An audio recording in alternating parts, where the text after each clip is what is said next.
use documentary evidence to countenance your statement. In the absence of that, Madam Clerk, you should rule everybody out of order. May I read, Madam Clerk?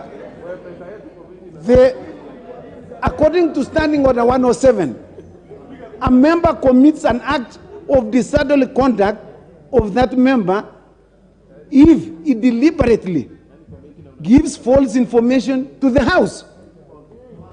We were told that Senator Moses Wetangula resigned on the 9th of August. That information has not been given to us here.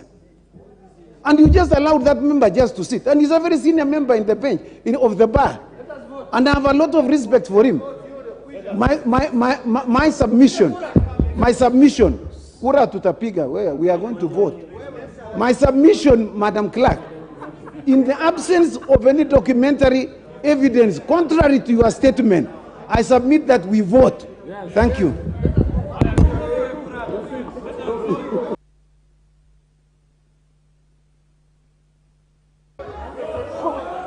Honorable members, I would like to respond to the issues that have been raised. Yeah. So members, if you could be silent, I will respond on the matters that have been raised concerning one of the candidates who is standing for election. And I want to respond as follows, generally, especially on the matters that have been raised by the Honorable TJ Kajang, who has asked a question about a person who is elected as a member of parliament, and in this case, a senator, whether this senator is eligible for election as a speaker. And I have also listened to the various submissions on the matter by the members who have spoken from both sides of the House. I have also looked at the relevant provisions of the Constitution and the law, and I now wish to communicate my findings on this matter. Honorable members, Article 106(1)(a) of the Constitution provides that there shall be a Speaker of each Parliament who shall be elected by the House in accordance with the standing orders from among persons who are qualified to be elected members of Parliament but are not such members.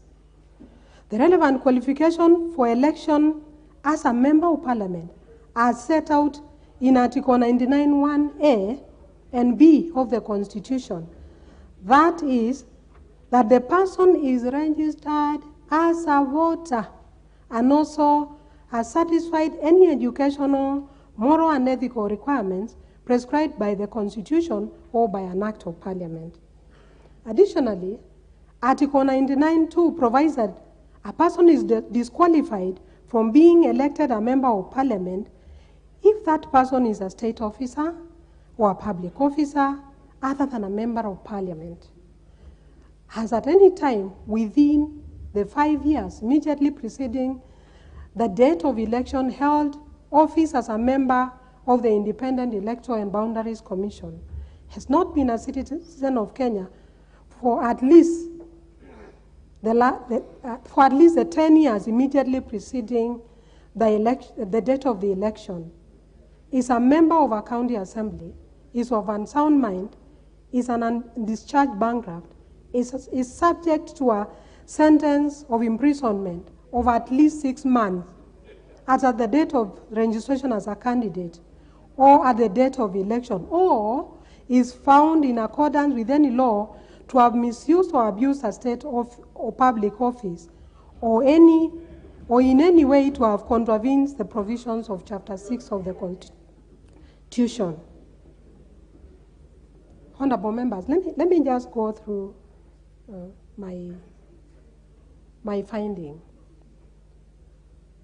First thing I would want to say about the issues that have been raised by members is that on the 5th of September, after the candidate submitted his nomination papers, the candidate in question, pursuant to Standing Order 5 of the National Assembly Standing Orders, I did write to the Independent Electoral and Boundaries Commission seeking confirmation